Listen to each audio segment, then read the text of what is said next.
So I don't know what's in this box. I'm super excited because I talked to a lot of people. I think there was a trailer that showed some of the fish in these tanks around here that I have a lot of experience with. But I said, hey, Kevin, you pick for me what's going to go in this tank. So I'm super excited to see what he said because it's all captive bred. And, I'm just, it's like Christmas morning again, isn't it? You, on the other hand, actually, I think you picked something quite specific for your tank, right?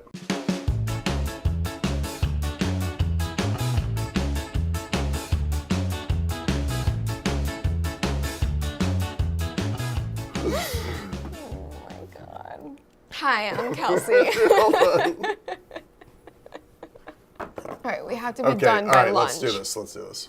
Hi, I'm Kelsey, And I'm Jay. and welcome back to the 5th episode of the K&J TankOff.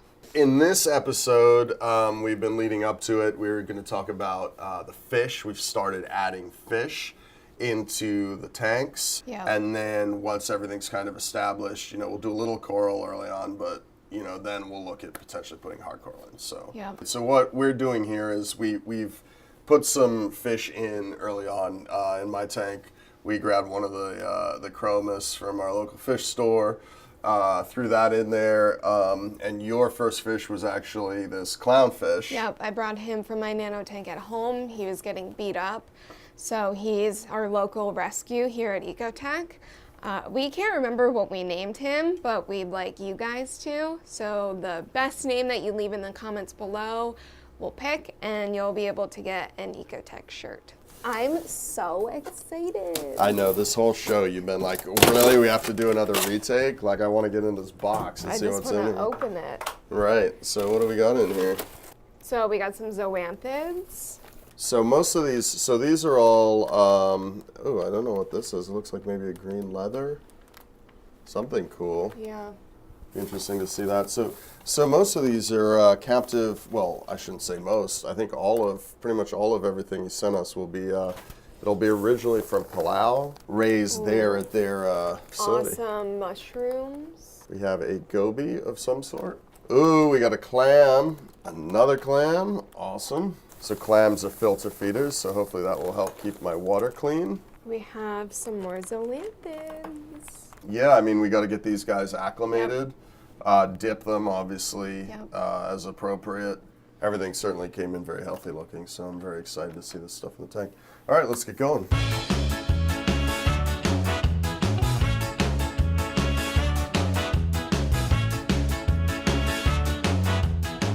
Well, that was fun. We got to see what came in the box, like Brad Pitt from Seven, which you probably have I never have no seen. idea what that is. What's in the box? What's in the box? As it turned out, it was not a bunch of coral. You're showing your age. Spoiler alert. Anyway, as we're going through the drip acclimation process, we're drip acclimating the fish. We had a couple of questions going into this. First was, what is that black and white striped goby? Yep, so we figured out that it is a lynx goby. It gets about 2.5 inches.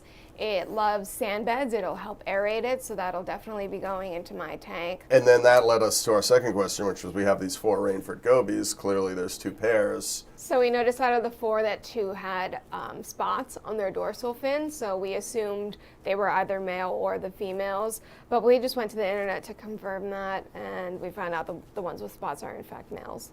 The last question that we had was whether to dip the clams or not. I went to Reef forum, and a lot of people were saying not to, because it could kill the clam, but instead just kind of take your handy dandy toothbrush and clean around on the shell. Well, the shell and the bristle opening, that way maybe if there is a hitchhiker snail or other pest, you have a chance of dislodging it and knocking it off.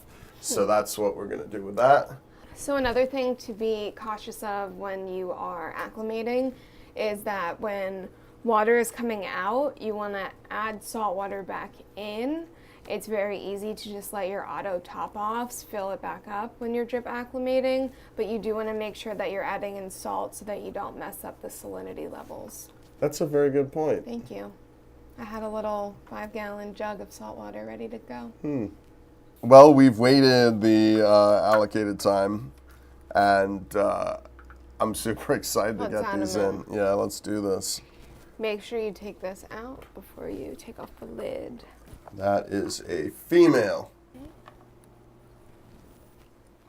Wow, that is a pretty fish.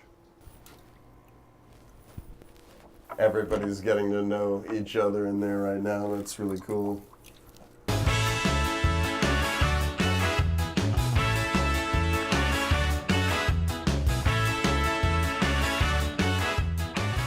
Alrighty. Well, we didn't do too badly then. Yep. Very cool.